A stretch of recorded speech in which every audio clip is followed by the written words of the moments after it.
10वीं की तिथि के लिए, केवल 10वीं, चाहे उजाला की हो चाहे अंधेरे की। कौन से महादेव का नाम लेना है? श्रम्भेश्वर महादेव, शिव जी का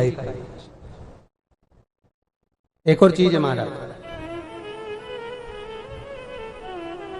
छोटे छोटे बच्चे रहते हैं, कुछ कुछ बच्चों को माता जबरदस्ती के भोजन कराती है, खिलाती है, ठोकती मारती खिलाती है। कुछ कुछ बच्चे ऐसे रहते हैं वो कुछ खा ही नहीं पाते, मुख में दो और वॉमिटिंग कर देते हैं, उल्टी कर देते हैं। ऐसे बच्चों के लिए या जिस व्यक्ति को भोजन पचता नहीं हो और उदर में एसिडिटी रहती हो और जलन टाइप की होती हो, उसके लिए भी श्रम्भेश्वर महादेव का स्मरण है। सुंदर व्याख्यान वर्णन किया है। श्रम्भेश्वर महादेव के ठीक सामने अर्थात भगवान शंकर के किसी भी शिवलिंग के सामने एक तांबे के लोटे में जल रख लीजिए, उस जल के अंदर 3 बेलपत्र डाल दीजिए, एक पीपल का पत्ता डाल दीजिए। महाराज शमी के 11 पत्ते कलश को छुआकर शंकर भगवान के शिवलिंग पर श्रम्भेश्वर महादेव के नाम से चढ़ा दीजिए। उस जल को उठाकर ले आइए, एक रात्रि तक घर के अंदर रखना है। उस जल को श्रम्भेश्वर महादेव का नाम लेकर जिस व्यक्ति को एसिडिटी होती हो या उदर खराब रहता हो या भोजन नहीं पचता हो या पेट से जुड़ी हुई प्रॉब्लम हो या बच्चों को भोजन कराते हैं और वो वोमिटिंग कर देते हो, ऐसे बच्चे को या भोजन नहीं भा रहा हो ऐसे व्यक्ति को उस जल को सुबेरे दोपहर शाम 3 बार श्रम्भेश्वर महादेव का नाम लेकर आचमन कराना प्रारंभ कर दो, पिलाना चालू कर दीजिए। 3 या 4 दिन पिलाओगे, अपने आप उदर में भी आनंद रहेगा, बच्चा भोजन करना भी प्रारंभ कर देगा। श्रम्भेश्वर महादेव। शमी का पौधा ऐसा होता है जो योनियों में, वृक्ष की योनि में अंतिम योनि पर लाकर रुक जाता है। कौन सा? शमी। इसलिए पंचदशमी पंच शनि पूजन की महत्वता होती है। क्यों कहा जाता है कि अगर कोई आपको ज्यादा परेशान कर रहा है, बहुत टेंशन दे रहा है, बहुत ज्यादा अगर वो इतना हताश हो गए कि आपने सोच लिया अब तो मर जाऊं तो अच्छा है, इसका नाम लिख जाऊं, ये सब चीज करने से अच्छा है 5 दशमी। दशमी जानते हो? 5 दशमी, कोई सी भी 5 दशमी आप चुन लीजिए, परंतु वो दशमी अमावस्या के पहले वाली नहीं होना चाहिए, वो पूर्णिमा के पहले वाली दशमी।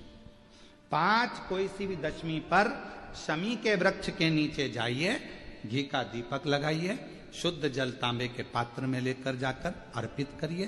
पहले दीप जलाना, उसके बाद शमी के पौधे में जल डालना और पौधे उस वृक्ष के नीचे बैठकर जल चढ़ाकर वहीं पर एक चावल का दाना समर्पित कर कर बाबा से प्रार्थना करना कि बाबा मुझे बहुत कष्ट है, ये मेरा एक तकलीफ मुझे दे रहा है, बस आप मेरी तकलीफ को दूर करना।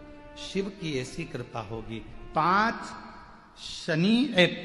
शमी पूजन, जब विजय दशमी के भाव से दशमी आपके यहाँ पर भी पूजन होती, विजय दशमी पे हमारे यहाँ शमी के पत्र की बड़ी पूजन का महत्व है। 5 दशमी 5 शमी पूजन कर ली जाती है तो जो भी आपका द्रोही होता है वो आपसे दूर हो जाता है या आपसे स्नेह कर कर आपके करीब आ जाता है। ये शमी पूजन वृक्ष योनि के अंतिम योनि का पूजन। सारे वृक्षों पर पत्थर पड़ जाते हैं पर शमी के पौधे पर पत्थर किस लिए हम मारेंगे? कौन मारेगा? उसमें तो कांटे लगे रहते हैं, कौन मारेगा उसको? क्या कांटा झड़ाएगा पत्थर मार कर? नहीं। हम तो यहां तक कहेंगे कि शमी की आराधना साधना आपके द्रोहियों को, दुश्मनों को भी दूर कर देती।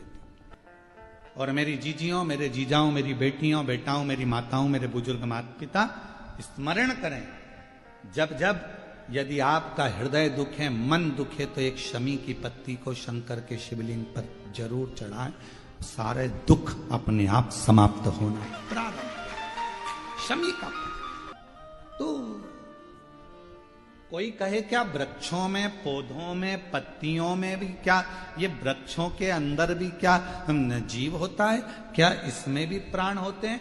होते हैं, इसमें भी प्राण, ये भी ऑक्सीजन लेना छोड़ना सब कार्य इनका चालू है। ये भी जीवित है। जल नहीं मिलेगा मर जाएंगे। जल गया समाप्त। तो महापुराण की कथा यहां तक कहती है, मंदिर में जल चढ़ाने जाओ तो अपने घर से जल लेकर जाओ। मंदिर में तो बाल्टी भरकर रखा रहता है, लोटा भी रखा रहता है, कलश भी रखा रहता है। मंदिर का पानी भरकर, मंदिर की बाल्टी में से जल भरकर शंकर भगवान को नहलाना सरल है।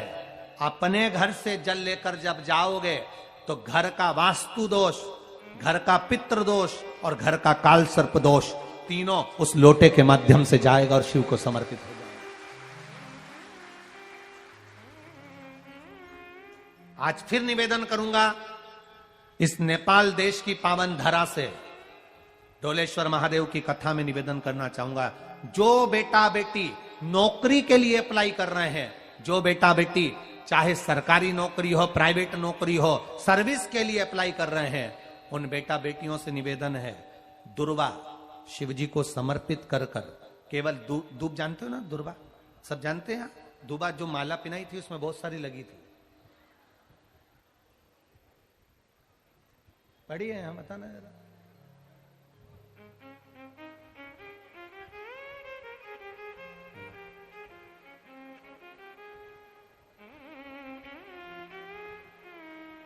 दुर्वा, जो बेटा बेटी सर्विस के लिए अप्लाई कर रहे हैं, तुम मेहनत करो, पढ़ाई करो, खूब पढ़ो, खूब तैयारी करो, अच्छे से तैयारी करो। जितनी मेहनत तुमने पूर्व में करी उससे दुगनी मेहनत तुम करो उस नौकरी को पाने के लिए। और साथ में जब एग्जाम के लिए जाओ, कहीं इंटरव्यू देने के लिए जाओ, दुर्वा शिव जी को, इस दुर्वा का जो डंडी का मुख है ये अशोक सुंदरी वाली जगह, फिर समझ लीजिए जैसे ये शिवलिंग, ये गोल जलाधारी, यहां से पानी नीचे गिरता है, बीच में अशोक सुंदरी का स्थान होता है।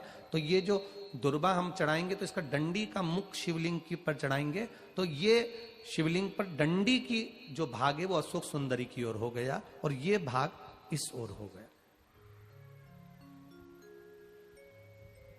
शिव जी को समर्पित कर कर पहले दुर्वा चढ़ाएंगे, उसके बाद में देवादिदेव महादेव को एक लोटा जल जो तुम घर से लेकर गए हो वो समर्पित करो।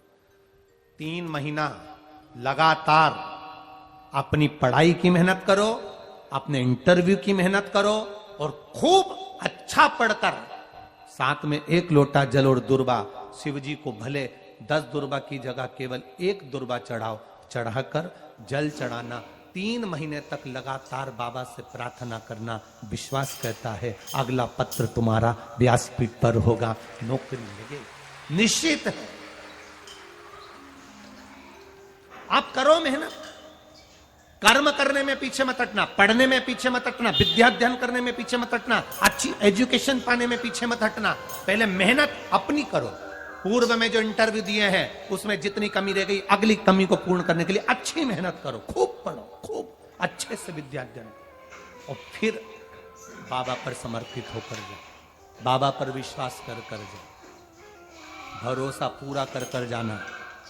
इंटरव्यू देते समय अपना विल पावर मजबूत होना चाहिए कि मेरे साथ मेरा काल अधिपति महाकाल है, अब निकल कर मानो।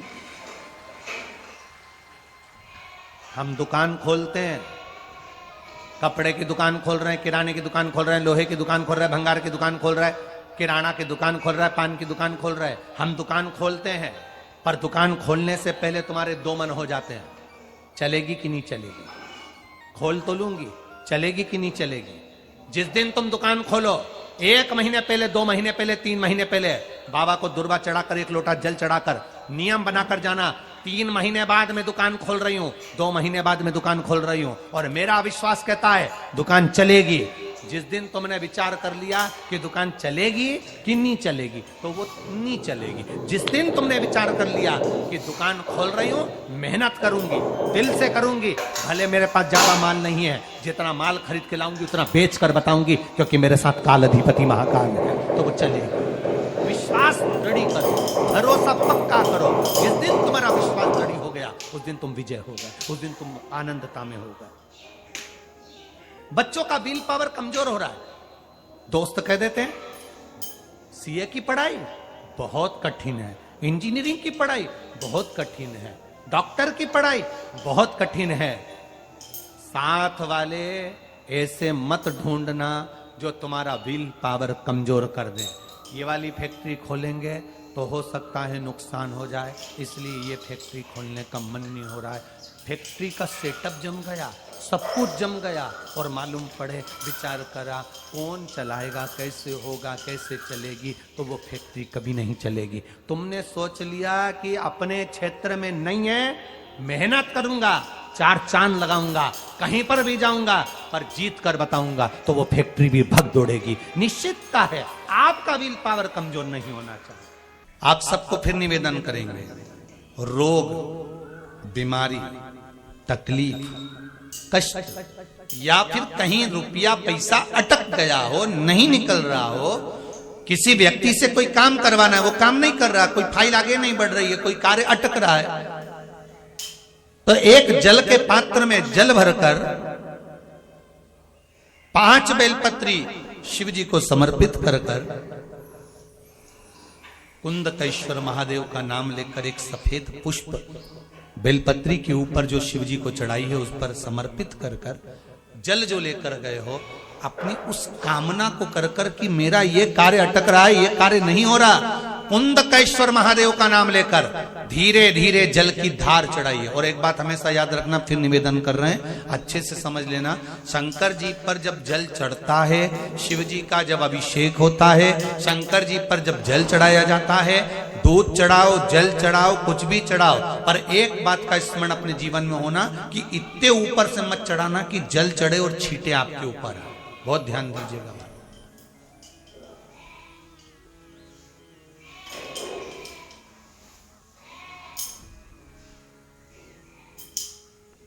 यहां तो यहां तक वर्णन करा गया है कि शंकर जी का जल चढ़ा हुआ जहां से बहकर जाता है ना, उसको लांगा तक नहीं जाता। यहां लांगते हैं क्या? नहीं ना, परिक्रमा भी करेंगे तो वहीं से लौट कर वापिस इधर जाएंगे।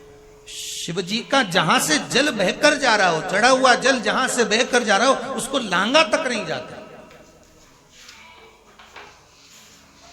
और कई लोग बड़े बड़े आनंद में शंकर जी पे इतनी ऊपर से जल चढ़ाएंगे तो वो छींटे पूरे अपने ऊपर आना चाहिए, शरीर पर आना चाहिए। नहीं नहीं, उसका दोष है महाराज, उसका दोष है।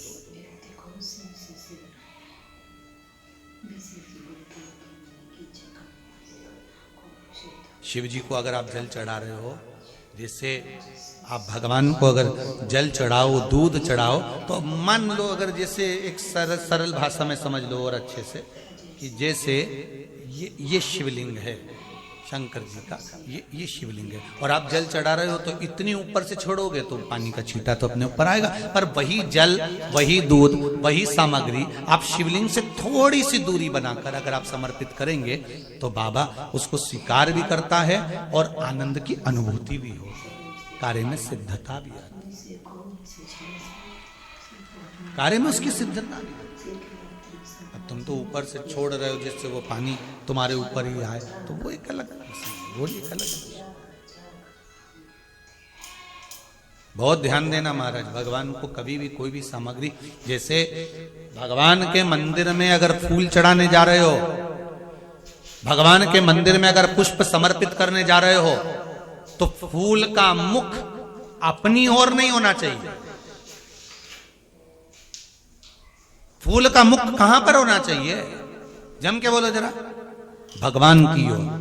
पर ईमानदारी से बोलना, आप मंदिर में भगवान के, आपके घर में भी फूल चढ़ाती होगी, आप अपने घर में भी भगवान को फूल चढ़ाती होगी, आप अपने मंदिर में फूल चढ़ाती होगी, ईमानदारी से बोलो, आपके फूल का मुख कहां रखती हो? बोलो बोलो जरा जम के, कहां रखती हो? आपकी ओर। भगवान को तो डंडी चुभने के लिए दे देती है, चुभती रहे। भगवान को डंडी तो आप चुभने के लिए दे देती हो, और फूल का जो मुख है वो अपनी ओर कर लेती हो। पर हमारे यहाँ शिव महापुराण की कथा कहती है, शंकर भगवान का संबोधन करता है, शिव महापुराण कहती है कि भगवान को आप ये पुष्प का जो भाग है वो शिव जी को दीजिए, वो शंकर को चढ़ाइए, डंडी का भाग अपनी ओर।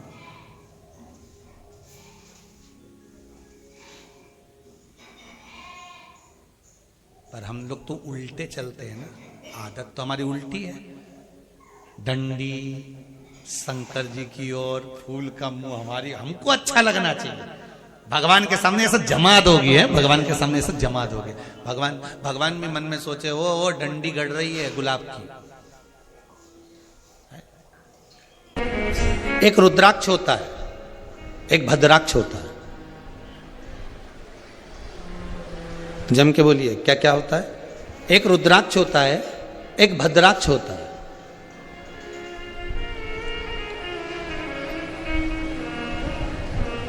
दोनों में एक अंतर होता है,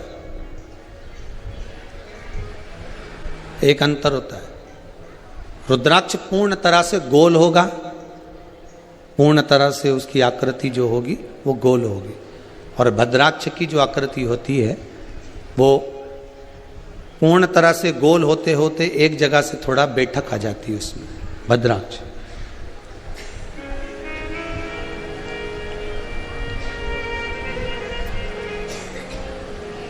असुर जिस समय तप कर कर कर हार जाते थे,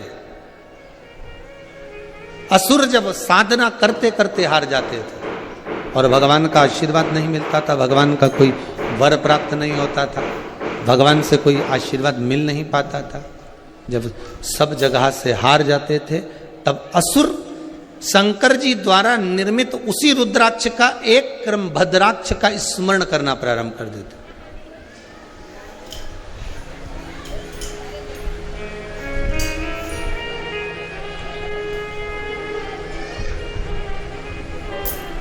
रुद्राक्ष का ही एक प्रतिबिंब स्वरूप है, रुद्राक्ष का ही एक स्वरूप है भद्राक्ष। 4 जगह पर काम आता है भद्राक्ष।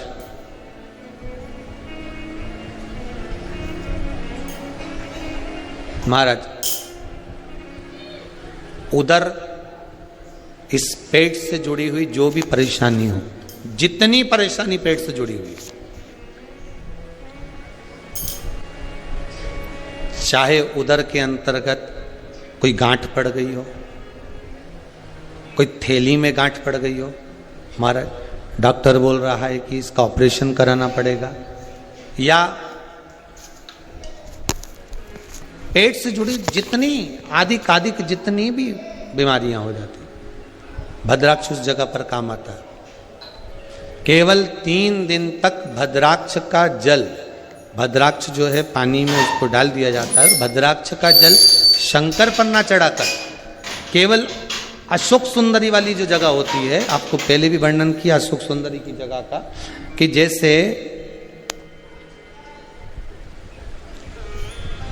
ये शिवलिंग है, ये जलाधारी है गौल, और इसके सामने जो चरण है जहां से पानी नीचे गिरता है बाबा का, उत्तर दिशा की ओर जाता है, तो